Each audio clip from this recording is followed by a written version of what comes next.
D'abord, un tout grand merci de m'accueillir ici ce soir. Un grand merci à Robert Kayembe, Bob, hein, on peut le dire, vraiment pour son initiative. Je pense que c'est intéressant d'avoir l'occasion de dialoguer avec vous sur ce qui est le défi numéro 1 dans cette région, ici à Bruxelles, l'emploi, le chômage qui reste malheureusement, un taux de chômage qui reste malheureusement fort élevé. Alors, je ne suis pas venu tout seul puisque j'ai deux de mes collaborateurs qui sont ici dans la salle, que vous connaissez sans doute tous très bien. Maman Jeanne qui m'accompagne depuis tant d'années et notre ami Jean-Paul Tshisekedi, donc deux de mes collaborateurs qui seront aussi là à votre disposition. Alors c'est vraiment une excellente initiative que de parler de l'emploi et particulièrement de l'emploi des plus de 45 ans. Vous savez, s'il y a bien une chose qui me heurte aujourd'hui dans notre société, pas rien que dans la société bruxelloise, dans nos sociétés occidentales, c'est qu'on considère qu'au-delà de 45-50 ans, on est devenu un vieux. Comme si notre... parce que je fais partie des plus de 50 ans, tout juste, mais je fais partie des plus de 50 ans, comme si notre dynamisme, notre expérience ne méritait pas d'être valorisé dans le monde du travail.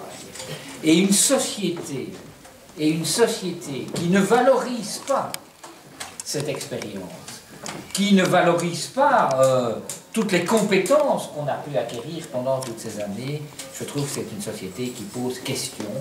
Et ces dernières années, ces 10 ou 20 dernières années, on a fait preuve de trop de jeunisme, me semble-t-il, dans l'évolution de nos sociétés, que ce soit dans le secteur privé, mais aussi dans le secteur public, lorsque vous voyez parfois des annonces à l'époque, maintenant c'est interdit depuis 2 ou 3 ans, mais où pour rentrer dans une administration publique, quelle qu'elle soit, il fallait avoir moins de 40 ans. Et donc c'était évidemment un frein à l'emploi. Et donc c'est un sujet qui est particulièrement prégnant, et particulièrement prégnant à Bruxelles, où on a en effet, et vous l'avez dit, un taux de chômage des jeunes extrêmement important, et ça a été l'objet d'une de vos précédentes réunions, mais on voit maintenant, depuis quelques mois, que le nombre des demandeurs d'emploi de plus de 45 ans est en croissance, et en croissance importante, alors que le chômage des jeunes diminue légèrement. Alors vous le savez, on est à Bruxelles, et Bruxelles, c'est un paradoxe extraordinaire. Bruxelles, ce sont 710 000 emplois qui sont occupés tous les jours. On est le premier bassin d'emploi du pays, de très loin. On est une capitale nationale, une capitale internationale, et donc énormément de sièges d'entreprises belges et étrangères qui veulent s'implanter à Bruxelles. Et on a créé énormément d'emplois au cours de ces dernières années. Beaucoup plus, par exemple, qu'en Flandre ou qu'en Wallonie. On a créé 65 000 nouveaux emplois nets ici, à Bruxelles. Alors me direz-vous, mais comment est-ce que c'est possible? On crée de l'emploi, et par contre, le chômage des jeunes, des plus âgés, globalement, est en augmentation, même si, je l'ai dit, le chômage des jeunes diminue légèrement ces derniers mois. Eh bien, parce que sur ces 710 000 emplois, 714 000 plus exactement, il y en a 50% qui ne sont pas occupés par des Bruxellois. Ces emplois sont occupés par les gens qui viennent de Flandre ou de Wallonie travailler ici à Bruxelles. Alors pour quelle raison? Qu'est-ce qui fait que les Bruxellois n'ont pas suffisamment accès aux emplois qui s'ouvrent, qui se développent, qui se créent de manière importante à Bruxelles, puisque je vous ai dit, on en crée plus à Bruxelles qu'on en crée en Wallonie ou en Flandre. Eh bien, il y a plusieurs raisons. D'abord, un problème de formation. Très clairement, l'économie bruxelloise a évolué. Il y a de moins en moins d'emplois industriels et de plus en plus, c'est le secteur des services qui s'est développé à Bruxelles. Et ce secteur des services, il demande des compétences et des qualifications.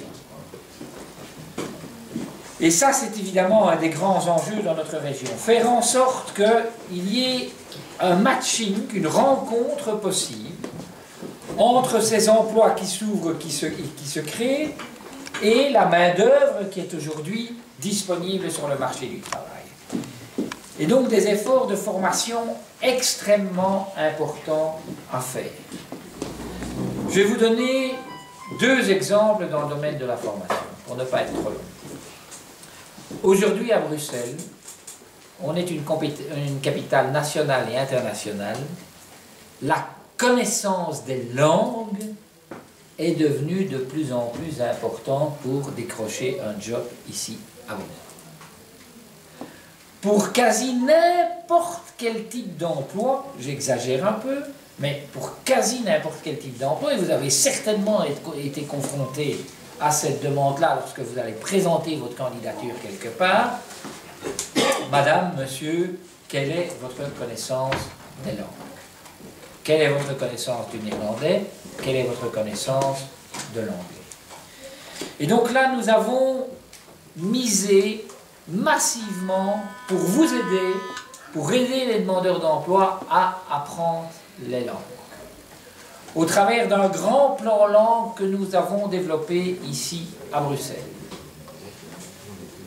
Demain, si vous le souhaitez, vous pouvez bénéficier des chèques langues qui ont été créés ici en région bruxelloise. C'est un montant de 2200 € octroyé par personne pour aller se former en langue, dans une école privée, dans une école publique, de manière individuelle ou dans des cours collectifs. Bien, ça, en l'espace de 5 ans, on a multiplié par 10 le budget des chèques langues à Bruxelles. Pour vous aider, je sais que ce n'est pas facile, mais pour vous aider à avoir ne fût-ce que quelques notions de compréhension et de connaissance du néerlandais. Parce que dans un milieu de travail, vous allez avoir des collègues qui parlent néerlandais, il faut pouvoir comprendre des instructions en néerlandais ou parfois en anglais, ça dépend des types d'entreprises. Eh bien, aujourd'hui, si vous n'êtes pas à niveau dans cette connaissance des langues, la région est là pour vous aider et nous avons mis les moyens. Les chèques langues ne sont qu'un exemple. Bruxelles Formation a fait aussi énormément d'efforts en matière de connaissance des langues, d'apprentissage des langues pour nos demandeurs d'emploi. C'est fondamental. Deuxième exemple, parce que je ne vais pas tous vous les développer dans le domaine de la formation, mais on a, malgré le taux de chômage qui est élevé, on a toute une série de métiers pour lesquels les employeurs ne trouvent pas de main-d'œuvre adéquate. Il y a une centaine de fonctions qui sont des fonctions critiques. On appelle ça des fonctions critiques ici à Bruxelles. Eh bien, pour chacune de ces fonctions, je pense dans le secteur de l'informatique, je pense dans le secteur de la construction, nous avons développé des centres de formation qui vous permettent de suivre une formation. Dans le secteur de la construction, par exemple, c'est une formation de 28 semaines. Et à l'issue de cette formation, vous avez une chance quasi totale, en général c'est entre 85 et 90%, de trouver une place dans le circuit du travail. Donc, toujours avec ce même objectif de faire en sorte que on arrive à mieux faire se rencontrer l'offre et la demande d'emploi ici à Bruxelles. Donc, C'est un axe sur lequel on a énormément travaillé. Je le concède dans un premier temps sur le public jeune, puisque c'était pour nous une préoccupation primordiale ici à Bruxelles, tenant compte du boom démographique, du nombre de jeunes qui cherchaient un emploi. On engrange des résultats au niveau des jeunes, et bien maintenant, toutes ces politiques vont être aussi centrées sur les plus de 45 ans. C'est fondamental dans le cadre de ce que je vous ai dit tout à l'heure. Moi, je ne veux pas qu'on soit sans espoir professionnel à partir du moment où on dépasse l'âge de 40 ans. Qu'est-ce que c'est que ça? Premier aspect, l'aspect formation. Le deuxième aspect sur lequel on a aussi beaucoup travaillé, sur lequel on va continuer à travailler, c'est le phénomène de discrimination. Parce que il ne faut pas nier qu'à compétences égales, à formation égale, il y a encore un certain nombre d'employeurs qui ont des réactions qui sont inacceptables et qui discriminent parce qu'on n'a pas la bonne couleur de peau, parce qu'on n'a pas le bon nom, le bon prénom, et qui préfèrent alors engager ce qu'ils appellent un belgologue. Bon. Inacceptable.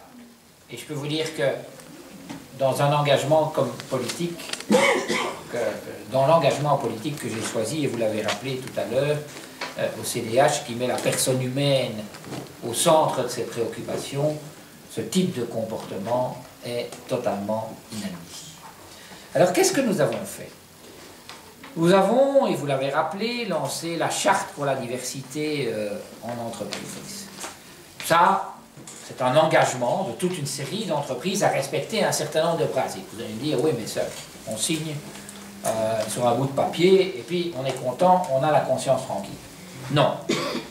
Cette charte pour la diversité se décline au travers de plans pour la diversité, donc où les entreprises doivent mettre sur pied, avec les partenaires sociaux dans l'entreprise, toute une série d'initiatives visant à promouvoir la diversité dans le milieu du travail.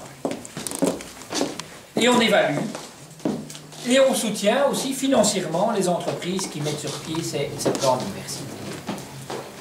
Et on commence à avoir des résultats, certes insuffisants, et on voit que les mentalités évoluent, certes beaucoup trop lentement. Et c'est la raison pour laquelle j'ai tenté une expérience l'année dernière qui est le CV anonyme, pour faire en sorte qu'au moins ce premier tri sur base du CV où un employeur voit que c'est un nom ou un prénom qui ne lui convient pas, jette le CV à la poubelle sans donner même la chance au candidat de faire valoir ses compétences. Et donc nous avons lancé le CV anonyme avec des résultats qui sont des résultats contrastés, donc nous allons voir comment poursuivre cette expérience. Et nous allons aussi maintenant, dès la rentrée de septembre, mettre sur pied des tests de situation pour bien vérifier que les employeurs ne discriminent pas. Avec des sanctions, puisque nous sommes la seule région, la première région, avec un texte légal qui sanctionne ces politiques de discrimination à l'emploi de manière très claire. Donc, un gros travail sur la formation, et je ne vous en ai donné que 2 exemples ce soir, mais je pourrais vous en énumérer toute une litanie. Le phénomène de la discrimination, qui est évidemment plus prégnant à Bruxelles qu'il ne l'est en Wallonie ou en Flandre, tenant compte évidemment de l'immigration, du nombre de Belges d'origine étrangère qui sont très importants ici à Bruxelles et qui peuvent être victimes de cette politique de discrimination.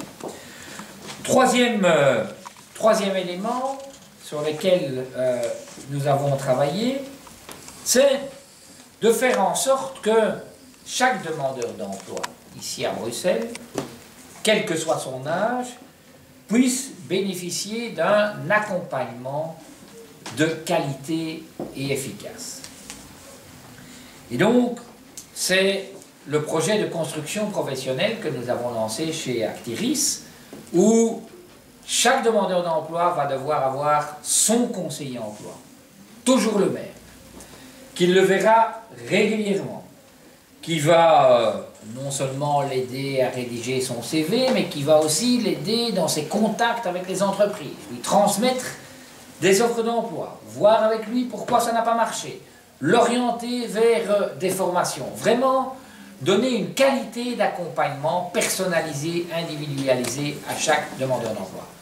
Alors vous avez certainement tous des expériences ou des contacts avec Actiris, certains heureux, d'autres malheureux, mais je veux que l'accompagnement systématique que nous avons mis sur pied avec les jeunes depuis octobre 2010, nous puissions maintenant l'offrir à l'ensemble des demandeurs d'emploi. C'est aussi toute une série d'initiatives plus ciblées vers les demandeurs d'emploi de plus de 45 ans. Que ce soit les programmes ACS, les agents contractuels subventionnés, que ce soit les postes PTP, que ce soit pour certains aussi, lorsque on est dans une situation difficile et qu'on passe par les articles 60 du CPAS, là aussi, un accompagnement spécifique pour vous permettre, une fois que l'article 60 est terminé, de vous réintégrer sur le marché du travail. Donc, toute une série d'initiatives que nous avons mis, ou que nous sommes en train de mettre sur pied pour les plus de 45 ans. Avec toute une série de partenaires, nous faisons ça avec les missions locales, nous faisons ça avec le secteur de l'intérim, avec les ateliers de recherche active d'emploi. Vous avez normalement un atelier de recherche active d'emploi dans chaque commune, financé par Actiris, qui vous permet pendant plusieurs semaines d'être pris en main, de faire un bilan personnel, professionnel, d'être familiarisé à toutes les techniques de recherche d'emploi et puis d'être aidé dans vos démarches de recherche d'emploi, et ce pendant un cycle de 5 semaines, parce qu'on part du principe que chercher du travail est un emploi à temps plein, et c'est vraiment ce type d'accompagnement qu'on veut octroyer à nos demandeurs d'emploi.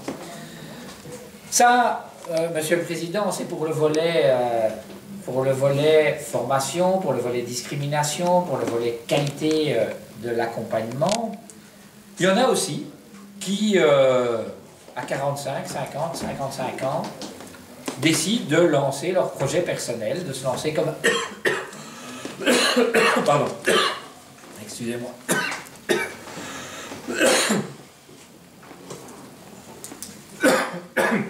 De se lancer... Eh bien, de se lancer, c'est le temps dans une activité d'indépendant, de créer sa propre activité. Et là aussi, au travers des guichets d'économie locale, situés dans un certain nombre de communes, au travers de l'agence bruxelloise pour l'entreprise, au travers de l'espace création d'entreprise, nous sommes là à vos côtés, à la fois pour trouver du financement pour votre projet, parce que c'est pas tout d'avoir une bonne idée, un bon projet. Quand vous allez vous trouver votre banquier aujourd'hui, il y a peu de banquiers qui délient les cordons de leur bourse pour soutenir la création d'un nouveau projet. Et donc, nous sommes là au travers de nos acteurs publics pour financer ce type de projet. Un exemple sont les coopératives d'activité. Nous avons aujourd'hui 2 coopératives d'activité. Ce sont des demandeurs d'emploi qui lancent leur projet, qui sont accompagnés au sein de la coopérative d'activité et qui, pendant une période de 18 mois, vont conserver leur allocation de chômage, tout en menant leur projet. C'est quelqu'un qui veut s'installer dans le domaine du graphisme, quelqu'un qui veut faire le service traiteur, et on en a, il y a des traiteurs africains qui sont passés par les coopératives d'activité, c'est quelqu'un qui veut se lancer dans la coiffure. Eh bien, cette personne peut garder son allocation de chômage pendant 18 mois, être accompagnée au sein de la coopérative d'activité et monter son projet. Ça ne fonctionne pas, elle retrouve son droit au chômage après les 18 mois. Elle n'a rien perdu de ses droits, mais au moins elle a essayé de monter son projet. Donc voilà, Monsieur le Président, je ne vais pas être plus long ce soir. Je suis à la disposition des uns et des autres, évidemment, encore pendant une petite dizaine de minutes pour répondre à d'éventuelles questions. Je ne sais pas si c'est ce qui est prévu, mais ce que je tiens à vous dire, c'est que même si les choses ne sont pas simples, même si le marché de l'emploi, et on l'entend tous les jours quasiment sur nos ondes, à la radio ou à la télévision, même si le marché de l'emploi devient de plus en plus exigeant, quel que soit son âge, il ne faut pas perdre espoir. Ça met parfois du temps, on passe parfois par des périodes de démotivation et de démobilisation, mais notre devoir, nous les responsables publics, au niveau européen, au niveau national, au niveau régional et même dans nos communes, c'est de tout faire pour aider chacun à retrouver une place dans le circuit du travail. J'ai consacré, et vous l'avez dit tout à l'heure, toute ma vie politique, que ce soit au niveau communal, 12 ans comme échevin d'emploi, ou maintenant comme ministre depuis 8 ans en charge de l'emploi, à travailler dans cet objectif-là, parce que je trouve que l'intégration dans une société, pour qui que ce soit, elle passe notamment par le travail. Le travail est un élément fondamental de valorisation et d'épanouissement de la personne humaine. Et je peux vous dire que chaque jour, avec mes collaborateurs, on se retrousse les manches pour travailler dans ce sens-là. Alors les résultats ne sont pas toujours tous ceux qu'on attend, mais on essaye vraiment de faire progresser.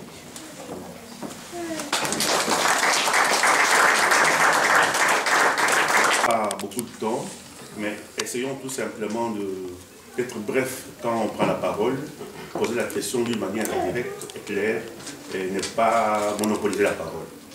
Donc voilà, si vous avez des questions, voilà, vous pouvez déjà poser. Pourquoi est-ce qu'en Belgique, est-ce qu'on fait passer des infirmières pour travailler en Belgique qui allaient chercher à l'étranger? Parce que nous, dans une maison de repos, ce qu'on assiste, c'est qu'il y a certaines confrontations entre les Africains et les Roumains. Et surtout, si vous avez parlé de discrimination, ça tombe bien que vous êtes ministre de l'Emploi, et ça tombe bien parce qu'il y a beaucoup de problèmes, beaucoup de discrimination dans cette maison de repos que j'ai dû moi-même parfois intervenir parce que je fais partie aussi de certains mouvements. Bon, ma question est pourquoi est-ce qu'aller chercher les gens loin, aussi longtemps qu'en Belgique, on en forme? Aujourd'hui, malheureusement, on manque d'infirmiers et d'infirmières en Belgique. Je n'ai pas, chez Actiris, dans mes listes de demandeurs d'emploi, de chômeurs, énormément d'infirmiers ou d'infirmières. Ça, je peux vous dire. Et c'est essentiellement dû au fait qu'on constate le métier d'infirmier ou d'infirmière, c'est un métier qui reste très féminin, qui reste encore aujourd'hui très féminin, et où beaucoup de femmes qui commencent ce métier l'arrêtent après un certain nombre d'années, pour des raisons XY ou Z, mais notamment en raison des conditions de travail de nuit, qui font que ce n'est pas toujours conciliable, facilement conciliable avec une vie familiale. Donc, on en a trop peu. J'ai lancé beaucoup de campagnes de promotion, de sensibilisation auprès de la jeune génération pour qu'elle se lance dans ses études. Parce que quelqu'un qui commence ses études, enfin qui termine ses études d'infirmière aujourd'hui en Belgique, je lui garantis à 100% du boulot. Hein. Je lui garantis du boulot. Ça, je vous dis, il y en a très peu qui sont au chômage. Et donc, comme nous n'en avons pas assez ici, on va les chercher à l'étranger. Et là, donc moi je délivre régulièrement des permis de travail pour des infirmiers ou des infirmières étrangers. Alors où va-t-on les chercher? On a beaucoup parlé des infirmières roumaines. Moi j'ai eu l'occasion de faire un voyage il y a quelques mois en Tunisie. Et nous allons par exemple développer une coopération avec la Tunisie pour faire venir des infirmières tunisiennes ici en Belgique. On est ouvert à toute une série de coopérations parce qu'on est vraiment là dans un secteur où on manque de main-d'œuvre qualifiée dans ce domaine médical ici en Belgique. Et donc, voilà la raison pour laquelle nous collaborons avec les pays étrangers. Mais, comment est-ce que le ministère de l'Emploi bruxellois compte utiliser l'approche âge, plus de 45 ans, comme un levier pour accéder au travail et non un frein? Vous savez qu'on a vécu une grande réforme, on est en train de vivre une grande réforme de l'État dans notre pays, que des compétences complémentaires en matière d'emploi vont être transférées du fédéral vers les régions et les communautés, et notamment tout le volet de ce qu'on appelle les publics cibles, c'est-à-dire sur quel type de public on accentue nos politiques. Je vous ai expliqué honnêtement et objectivement tout à l'heure que c'est vrai, jusqu'à présent à Bruxelles, on a beaucoup travaillé sur les jeunes, beaucoup. Et maintenant, comme je vois l'évolution du chômage chez les plus de 45 ans, ces mesures vont être opérationnelles très rapidement au ministère de l'Emploi, chez Actiris, ici à Bruxelles, et je vais profiter de ce transfert de compétences du fédéral vers les régions, et notamment de ce qu'on appelle les dispenses, donc les réductions de coûts du travail sur les publics cibles, pour accentuer la réduction du coût du travail pour un employeur qui engagerait quelqu'un de plus de 45 ans.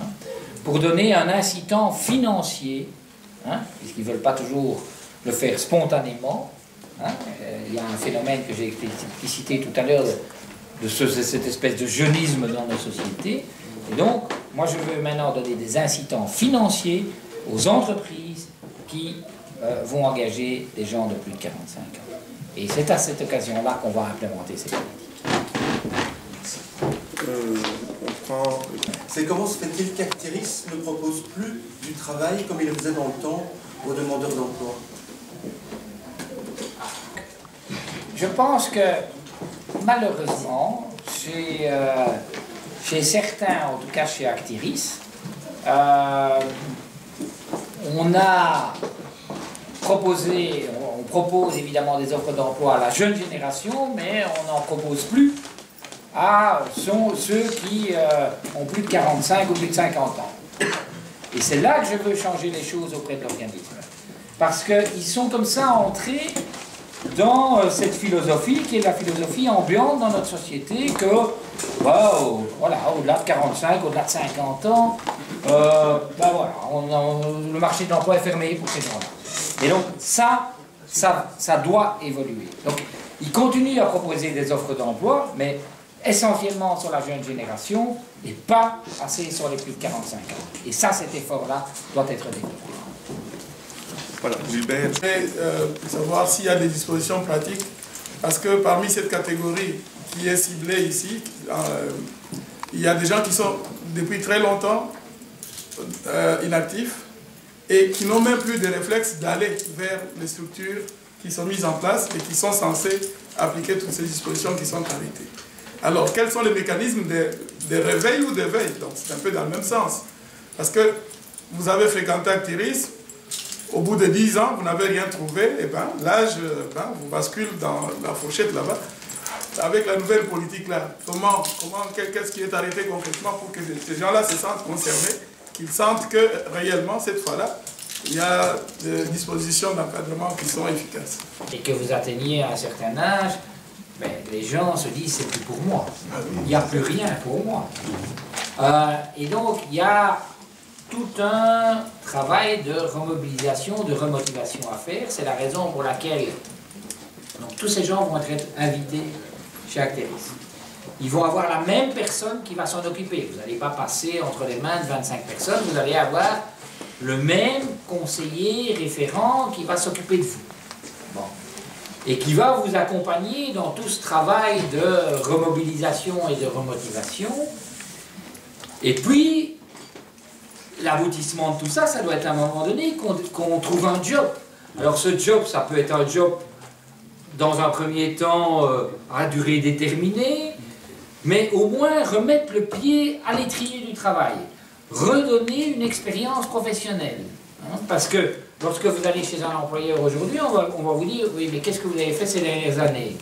Rien. Rien. Hein? J'ai cherché. J'ai cherché. Oui, j'ai cherché. Bon. Et donc ça, pour moi, c'est vraiment fondamental de pouvoir travailler sur la remotivation. Et puis, ce que monsieur disait, qu'il y ait des offres, et que ces offres se concrétisent par un travail. Même si parfois c'est un travail pour 6 mois ou un travail, mais au moins qu'on ait un travail. Qu'on ait de nouveau une expérience professionnelle et qu'on puisse dire sur ce CV, voilà, j'ai de nouveau été là, j'ai travaillé pendant 6 mois pour cette société, et pas que j'ai été mis dehors après 6 mois, mais c'était une mission déterminée. Et ça, je veux arriver à ça. Je veux arriver à ça, c'est un objectif, et je vous l'ai dit, ce qui a été possible avec la jeune génération, parce que quand on voit qu'avec l'explosion démographique, hein, et le nombre de jeunes qui arrivent sur le marché du travail ici, et que malgré tout le taux de chômage des jeunes et le nombre de jeunes au chômage diminue, c'est qu'il y a moyen. Ça m'encourage, et ça m'encourage à faire cet effort aussi pour les plus de 45 ans.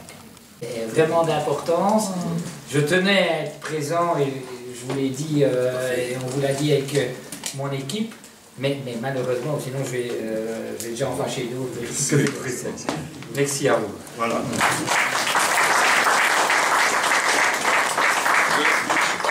Monsieur le ministre doit partir. C'est que parmi vous, il y a des gens qui habitent sa commune. Il reçoit des gens convenablement en toutes circonstances. Et nous, à Saint-Pierre. Et je vous dis que nous voulons l'accompagner. Le ministre, vous venez de tenir une conférence à l'intention de plus de 45 ans. Il y avait dans la salle une forte communauté d'origine africaine. Quelle impression vous avez eue après cette rencontre? J'espère que j'aurais pu leur apporter un message d'espoir en leur expliquant tout ce qu'on fait à Bruxelles en termes de formation, en termes d'accompagnement des demandeurs d'emploi, axé notamment sur les plus de 45 ans, de lutte aussi contre la discrimination dont certains d'entre eux sont victimes. Et je leur ai bien confirmé que c'était une priorité de notre gouvernement de continuer à travailler pour aider tout un chacun, et notamment cette catégorie d'âge-là qui a aujourd'hui plus de difficultés que d'autres à trouver une place dans le circuit du travail. Ok, merci. Voilà. Allez. Merci. Salut. Salut. Bon.